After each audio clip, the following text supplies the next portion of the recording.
శుక్లాంబరధరం విష్ణుం శశివర్ణం చతుర్భుజం ప్రసన్నవదనం ధ్యాయేత్ సర్వవిఘ్నోపశాంతయేత్.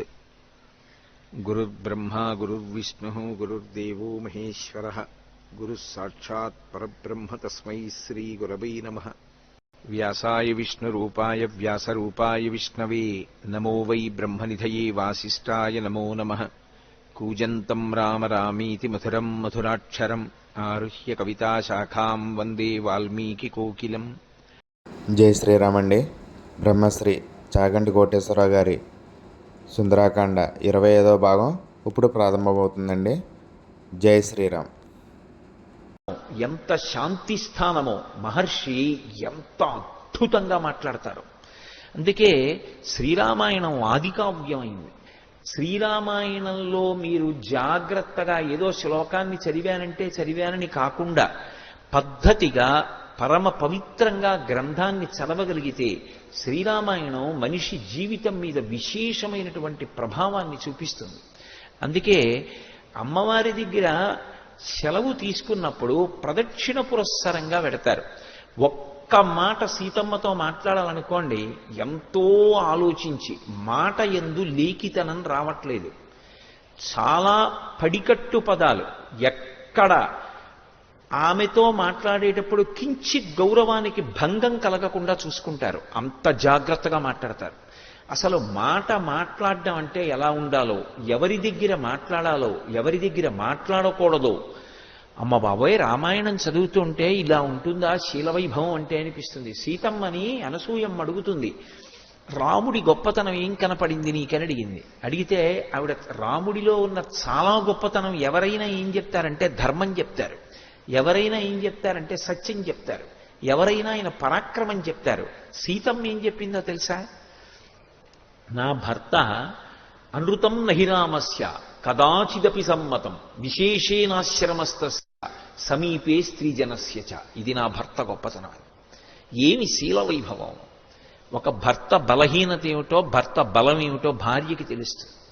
ఆవిడంది, నా భర్త కొన్ని ప్రదేశాలకు వెళ్ళినప్పుడు అసలు మాట్లాడడం చేతకాక కాదు, అక్కడ మాట్లాడకపోవడం గౌరవం అని నా భర్తకి తెలుసు. ఎక్కడ మాట్లాడ్డో తెలుసా అమ్మా? నా భర్త విశేషేన ఆశ్రమస్తస్య, ఒక ఆశ్రమ ప్రాంగణంలోకి వెడితే అక్కడ గురువులు ఉంటారు. గురువుగారు మాట్లాడాలి, నేను వినాలి. అంతేకాని గురువుగారి దగ్గరికి వెళ్ళి కూడా నేను మాట్లాడితే ఏమనరు, నవ్వుతూ వింటారంతే. అమాయకుడు రావిడి ఇంకా పెరగవలసిన వాడు అనుకుంటారు. కాబట్టి గురువుగారి దగ్గర మాట్లాడకూడదు, గురువుగారి దగ్గర వినాలి. ఎంతసేపు గురువుగారు మాట్లాడుతుంటే ఇలా చూడకూడదు. గురువుగారు మాట్లాడుతుంటే వినడం అంటే అది అదృష్టం, అంతే. జీవితంలో అంతకన్నా భాగ్యం లేదు అని వినగలగాలి. కాబట్టి విశేషేణ ఆశ్రమస్తస్య, పురుషులకు సహజ బలహీనత ఉంటుంది అని సీతమ్మ అనలేదు. అనకుండా ఒక మాట అంది, చాలామంది స్త్రీలు ఎక్కడైనా ఉంటే అటువంటి చోట ఎక్కువ మాట్లాడుతూ ఉంటాడు పురుషుడు. ఎందుకంటే ఏదో తన గొప్పతనాన్ని ఆవిష్కరించుకోవడానికి ఆ మాట తీరులో చిన్న తేడా వచ్చేస్తుంది. కానీ అమ్మా, నా భర్త స్త్రీలు ఉంటే మాట్లాడ్డాడు. ఎందుకో తెలుసా? పొర్రపాటున నోట్లో తనని తాను పొగుడుకోవడం వస్తుందేమో, తనని తాను పొగుడుకుంటే తాను మరణించినట్టు. అందుకని తాను మాట్లాడ్డమ్మా. ఈ రెండు చోట్ల అంత నిగ్రహం ప్రదర్శిస్తాడు. అటువంటి భర్త దొరకడం నా అదృష్టం. నిజంగా శీల వైభవం అంటే, ఒక భార్య మాట్లాడితే భర్త గురించి ఎలా ఉంటుంది, ఒక తండ్రి మాట్లాడితే కొడుకు గురించి ఏ కోణానికి పొంగిపోతాడు, ఒక తమ్ముడు మాట్లాడితే ఏ కోణానికి పొంగిపోతాడు, ఒక అన్న మాట్లాడితే దేనికి పొంగిపోతాడు, ఒక శిష్యుడి గురించి గురువు మాట్లాడితే దేనికి పొంగిపోతాడు. రాముడు అనుబంధములు అని సాలెపురుగు గూడు మధ్యలో సాలెపురుగు ఉండి చుట్టూ దారాలు అల్లినట్టు కేవలం రామచంద్రమూర్తి సంబంధములు అని రామాయణాన్ని పరిశీలనం చేశారనుకోండి, అసలు ఒక మనిషి ఇలా బ్రతకాలా అనిపిస్తుంది. ఇలా బ్రతకడంలో మనం ఏం బ్రతుకుతున్నాం అసలు అని మనకి మనం పరిశీలనం చేసుకోవలసి వస్తుంది. అంత అద్భుతమైనటువంటి నడవడి రామాయణం. ప్రవర్తనకి సంబంధించినటువంటి శాస్త్రం, వేదోపబృంహణం. అందుకే ఎక్కడైనా సరే ఎవరు ఎలా ప్రవర్తించారు అనేటటువంటి దాన్ని కించిత్ కూడా దాచకుండా మాట్లాడతారు. మాట్లాడడంలో గమ్మత్తు ఏమిటంటే, ఇతను మంచి పని చేశాడు అని చెప్పరు, ఇతను చెడ్డ పని చేశాడు అని మహర్షి చెప్పారు. ఏమిటో ఇవాళ ఈ కోణంలోకి వెళ్ళిపోతే వచ్చిన బలహీనత ఏమిటంటే అది ఆగదు. మళ్ళీ కథలోకి రావడానికి కొంత సమయం తీసేసుకుంటుంది. ఏ కోణం పట్టుకున్నానో ఆ కోణంలో వెళ్ళిపోతూ ఉంటుంది. ఇంకొక్కటి చెప్పి వదిలేస్తాను ఆ కోణం. రాముడు అరణ్యకాండలో మంచి పుష్యమాసం నడుస్తోంది, విపరీతమైన చలి. ఆయన స్నానానికి వెళ్ళాడు. ఆయన స్నానం చేస్తున్నాడు నదీ తీరంలో అని చెప్పి వదిలిచ్చు మహర్షి.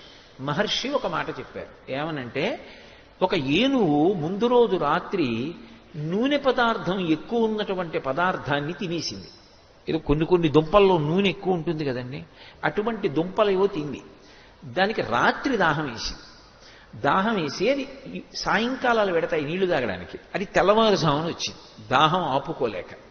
వచ్చి అది నీళ్లు తాగాలి. ఎదురుగుండా నది ఉంది. అది తొండం పెడుతోంది. నీళ్లు లాగట్లేదు, తొండం తీసేస్తోంది. ఎందుకని అంటే నీళ్లు జిర్రున తొండంలోకి తీసుకోవడానికి చలి ఎలా ఉంది, అంత చల్లగా ఉన్నాయి నీళ్లు. అది తొండంలోకి లాగి నోట్లో పోసుకోవడానికి అమ్మో ఇంత చల్లటి నీళ్ళా అని పోసుకోవట్లేదు. దాహం ఇస్తోంది కానీ తాగాలి, కానీ తాగట్లేదు. అది తొండం పెట్టి వదిలేస్తోంది, తొండం పెట్టి వదిలేస్తోంది. రాముడు స్నానం చేశాడు. ఏం చెప్పారు మహర్షి అంటే, ఆ కాలమునందు ఏం చెయ్యాలని శాస్త్రం చెప్పిందో రాముడు అది చేసేస్తాడు. అలానే ఎక్కడైనా చెప్పారా మహర్షి? అలా ఆయన ఏం కితాబులు ఇవ్వరు. కానీ ఎవరి నడవడి ఏమిటో, శాస్త్రానికి ఎవడు ఎంత కట్టుబడిపోతాడో. తస్మాత్ శాస్త్రం ప్రమాణంతే కార్యాకార్యం వ్యవస్థితం. ధర్మము అంటే పట్టుకున్నది ధర్మం, తెలిసినది ధర్మం కాదు. అందుకే ఎందుకు సుందరకాండ అయింది అంటే, సీతమ్మ 1000 టన్నుల ప్రశ్న ఒకటేసింది రావణాసురుని. ఇహ సంతో నవాసంతి సతోవా నానువర్తసే తథాహి విపరీతాతే బుద్ధిరాచారవర్జిత అని అడిగింది. అసలు ఇక్కడ మంచి చెప్పేవాళ్ళు లేరా? ఒకవేళ మంచి చెప్పేవాళ్ళు ఉన్నా నువ్వు వినవా? ఎక్కడుంది నీతో సమస్య అని అడిగింది. అయ్య బాబోయ్, ఎంత పెద్ద ప్రశ్న అండి. తెలియకపోవడం ఎప్పుడూ తప్పు కాదు. ఏ మనుష్యుడు కూడా సంపూర్ణమైనటువంటి జ్ఞాని కాలేడు. ఎవరో ఎక్కడో కారణజన్ములై కోట్ల మందిలో ఒకడవుతాడు. కానీ ఒక మంచి మాట విన్నప్పుడు ఇది మంచి మాట అని అంగీకరించలేకపోతే, అది మంచిది అని మనసు చెప్తున్నా కూడా దాన్ని అనుష్ఠానంలోకి తెచ్చుకోవడానికి ఆభిజాత్యం అడ్డొస్తే వాడిని ఉద్ధరించగలిగిన వాడు మాత్రం ఎవరూ ఉండడు. అందుకే లంక గురించో మాట అంటారు, ఇమాంత విషమాం దుర్గాం లంకాం రావణపాలితాం ప్రాప్యాసి స మహాబాహు కింకరిష్యతి రాఘవ. ఇంత మూర్ఖుడు పరిపాలిస్తున్న చోటికి రాముడే వస్తే మాత్రం ఏం చేస్తాడు ఇక్కడ? మూర్ఖత్వానికి పోయిన వాడిని ఉద్ధరించడానికి పరమేశ్వరుడే వచ్చి చెప్పినా వాడు మాట వింటాడు. వాడి మూర్ఖత్వం వాడిని పాడి చేసేస్తుంది. కళత్రాణి చ సౌమ్యాని మిత్రవర్గం స్తథైవచ యదీచ్ఛతి చిరంభోక్తం మాకృధారామ విప్రియం అని చెప్పాడు మారీచుడు. ఒరే, చేసినవి ఎన్నో తప్పులు చేశావు, హాయిగా ఆనందం అనుభవిస్తున్నావు, ఇంతమంది కాంతలతో ఉన్నావు, కాంచనలంకలో ఉన్నావు, కావలసిన భక్ష్యభోజ్యములను స్వీకరిస్తున్నావు, ఒక్క సీతమ్మ జోలికి వెళ్ళకరా బతికేస్తావు, ఒక్క సీతమ్మ జోలికి ఎడితే పుత్రమిత్ర కళత్రాదులతో నశించిపోతావు, వదిలేయి అన్నాడు. విన్నాడా? అది మూర్ఖత్వం అంటే. మంచి మాట వినను మొదటి తప్పు. మంచి మాట వినబడినా ఒకవేళ మనసులో అది మంచి మాట అని నాకు ఎరుకలోకి వచ్చినా నేను అనుష్ఠాన పర్యంతంలోకి తెచ్చుకోను. వాడు శరీరం మనుష్య శరీరంతో ఉన్నా వాడిని ఉద్ధరించగలిగిన వాడు ఉండడు. స్వామి వెనక్కి రండి, సీతమ్మ తల్లి దగ్గర అనుజ్ఞ తీసుకొని ఆ తల్లికి ప్రదక్షిణం ఆచరించి ఆ తల్లి దగ్గరే సెలవు తీసుకున్నారు. పృష్ఠభాగం చూపించారు. పెద్దల దగ్గర నుంచి వెళ్ళేటప్పుడు పృష్ఠభాగం చూపించకుండా జాగ్రత్త పడతారు వెనక్కి నడుస్తూ. అది మర్యాద అలా ఉంటుంది. మహాభారతం విరాట పర్వంలో ఉత్తర కుమారుడు సారథ్యం చేస్తుంటే అర్జునుడు అంటాడు, నువ్వు యుద్ధరంగంలో రథం నడిపేటప్పుడు ఎవరి దగ్గరికి వెళ్ళినప్పుడు ఎలా నడిపినా పర్వాలేదు, ద్రోణాచార్యుల వారి దగ్గరికి రథం ఎప్పుడు వెళ్ళినా ఆయన నా కుడివైపు ఉండాలి కానీ ఎడం వైపు ఆయన ఉండేటట్టుగా రథం నడపవద్దు. ఎందుకో తెలుసా? ఆయన నా గురువు, వారు నా కుడి పక్కన ఉండాలి, పూజనీయులు.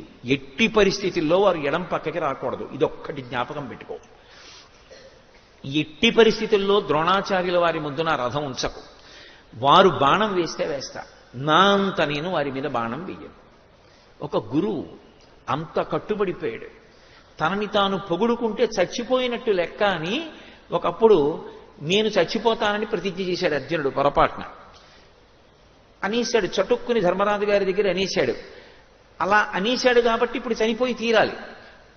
శ్రీకృష్ణ పరమాత్మ ఆపదకి అడ్డొచ్చి ఒక మాట అన్నారు, నువ్వు చచ్చిపోయినట్టుగా ఎప్పుడవుతుంది అంటే నిన్ను నువ్వు ఒక్కసారి పొగిడేసుకో సభలో సరిపోతుందన్నారు. ఒకసారి పొగిడేసుకున్నాడు. రామాయణ భారత భాగవతాలు ఎందుకు వచ్చాయంటే మనిషిగా బ్రతకడం నేర్పడం కోసం వచ్చాయి. ఎంత ఎదిగినా నేనెంతటి వాణ్ణండి అనడానికి ఎంతో సంస్కారం ఉండాలి. నేనెంతటి వాణ్ణో తెలుసా అనడానికి అహంకారం ఒక్కట్లుంటే చాలు. నిజంగా ఏవి రామాయణం, అదో అమృత ధార, ఆదికావ్యం. మహర్షి అంత అద్భుతంగా అందించారు.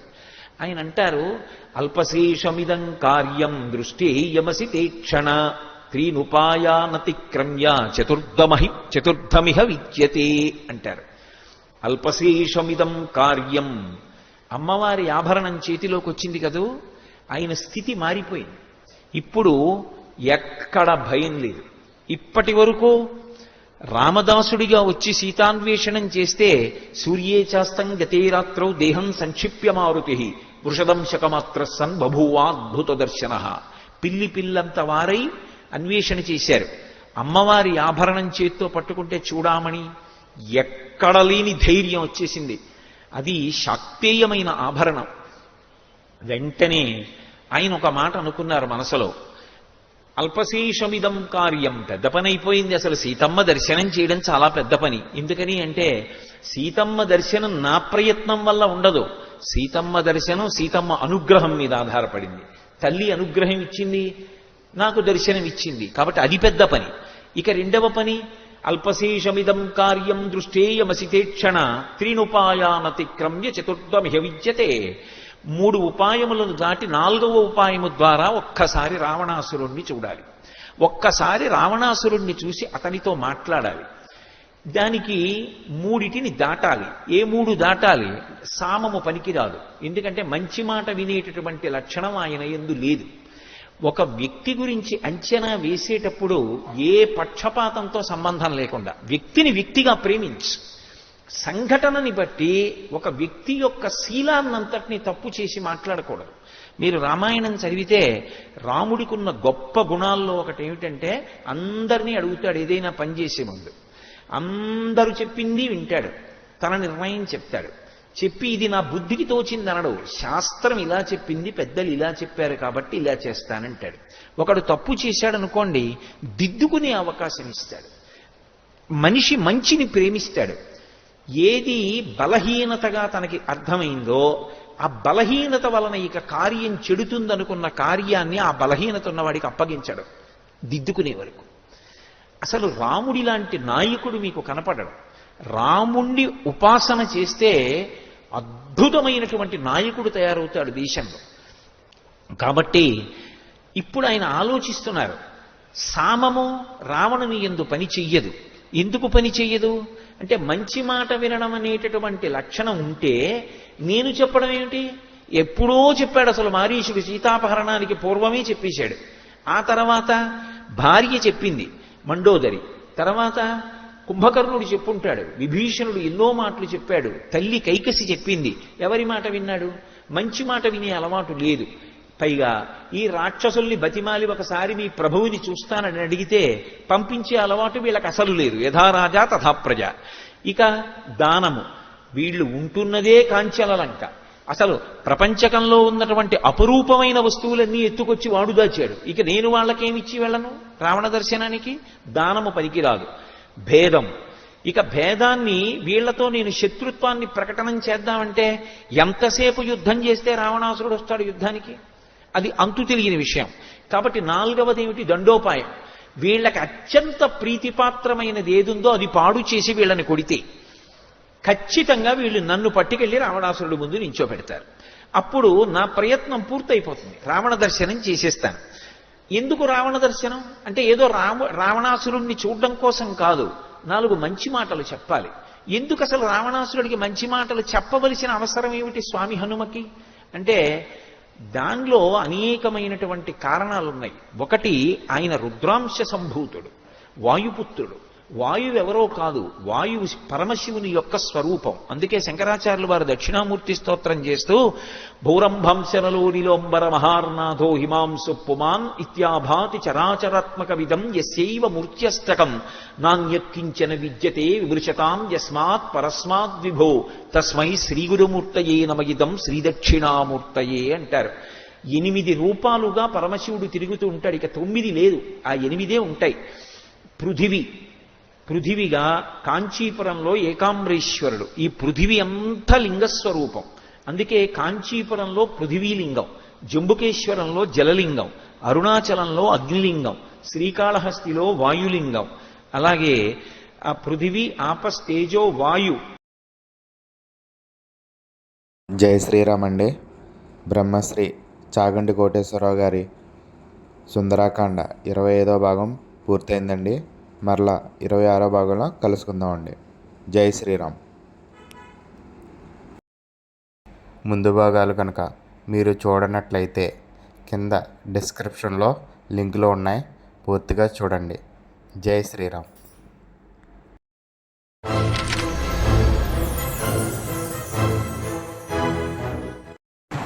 హాయ్ ఫ్రెండ్స్, మా ఛానల్ని ఇప్పుడే సబ్స్క్రైబ్ చేసుకోండి, బెల్ ఐకాన్ మోగించండి, మరియు లైక్ చేయండి, షేర్ చేయండి.